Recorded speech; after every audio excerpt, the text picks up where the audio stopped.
Pakistan is setting up new records in non-conviction of terror leaders who are running open terror factories from its territory.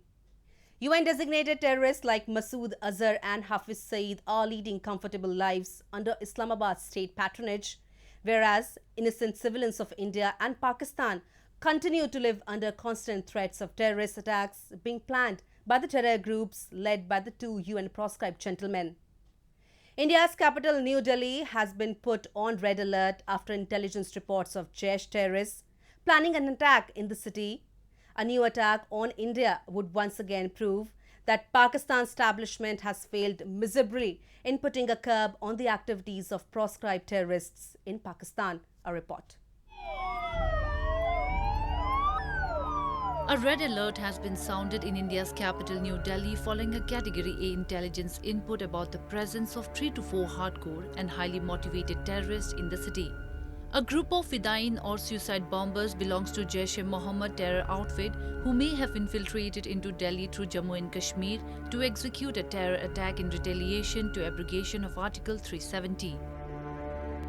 Festival को लेके Delhi police पूरी alert है और तमाम जो हमारे एंटी टेररिस्ट मेजर्स वो हमने लिए हुए, किसी को घबराने की ज़रूरत नहीं है और तमाम जो हमारे पास इनपुट है उस पर हम काम करें. Jaish-e-Mohammed has been on an overdrive since August 5th, trying to send suicide bombers from across the borders to carry out strikes in India. The operation is being carried out under the supervision of Maulana Masood Azhar. Azhar in past has been responsible for many terror attacks in India, including 2001 Parliament attack and a recent Pulwama terror attack. Having known the vicious intentions of these terror leaders, Pakistan is still sitting quiet on conviction of these dreaded terrorists. In fact, it is busy funding and supporting terror outfits to carry out attacks in India. Ever since Pakistan was created, it has never behaved like a good neighbor. It always created tension, waged war. Then, when they were defeated in 71 and 65 and 71, after that, when they realized that their army cannot defeat India, then they waged militancy or proxy war in India, and anti-India propaganda. They continue. They have been doing all sorts of things, which harm Indian interests in the region as well as within India, creating, encourage militancy in Jammu and Kashmir state. So they have been doing, waging, attacking, on strategic targets like Parliament, attack on Parliament, or using these militant in Bombay blast, or many other such incidents have taken place. India has long accused Pakistan of not behaving as a normal neighbor since it harbors those individuals who are always on the lookout to unleash terrorism in India. Pakistan holds zero record on convicting dreaded terrorists. This ultimately has added more bitterness to an already sore relationship between the two neighbors. After rounds of ongoing debates in United Nations, finally the leaders across the world have reached a conclusion that the onus to bring peace and resume talks between India and Pakistan lies totally upon Pakistan's decision to convict terrorists. While hinting on Pakistan's unwillingness to rein in terror components working inside its borders, Alice Wells, US Performing Assistant Secretary for South and Central Asia, stated at a particular briefing of the 74th session of the United Nations Basic Meeting that Pakistan needs to take action against those engaging in cross-border infiltration.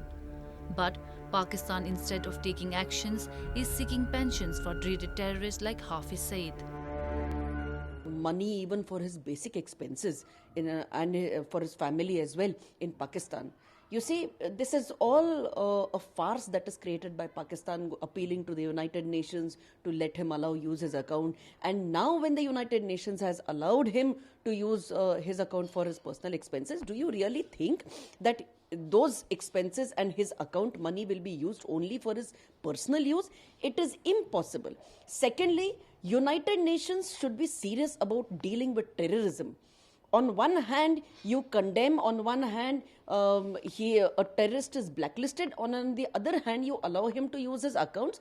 This is not going to be how you deal with terrorism and how serious you think you are with the world affairs.